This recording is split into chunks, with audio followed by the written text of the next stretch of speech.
ఆరే లేని ఊరు ఉంటది, కరెంట్ లేని ఊరు ఉంటది, నీళ్లు కూడా లేని ఊరు ఉంటది. కానీ గుడి లేని ఊరిని ఎక్కడన్నా చూశారా? ఉండరా ఉండదు కదా. ఉండదు, అలాంటి ఊరే ఉండదు. ఎందుకో తెలుసా? ప్రతి గుడిలోని దేవుడు ఉంటాడని కాదురా, ఆ గుడి ఆ దేవుడిగా చెప్పాలని, ఆ కథ మనకు గుర్తుండిపోవాలని కడతారా. మన రామాలయం సీతను కాపాడుకున్న రాముడు కథ కాదు చెప్పేది. అలాగైతే అది ప్రేమ కథ మాత్రమయ్యేది కదా.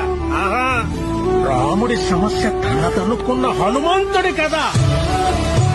ధర్మం వైపు ఉన్న రాముడికి మేమున్నామని నిలబడ్డ వానరుల కథ. అధర్మంపై గెలవడానికి యుద్ధం చేసిన సైన్యం కథ అది. అందుకే రామాయణం లోక కళ్యాణం కోసం జరిగిందంటారు. ప్రతి భజనలోనూ చెప్పుకునే ఈ కథ ఏదో ఒక రోజు మనకు ఉపయోగపడాలని చెప్తాం.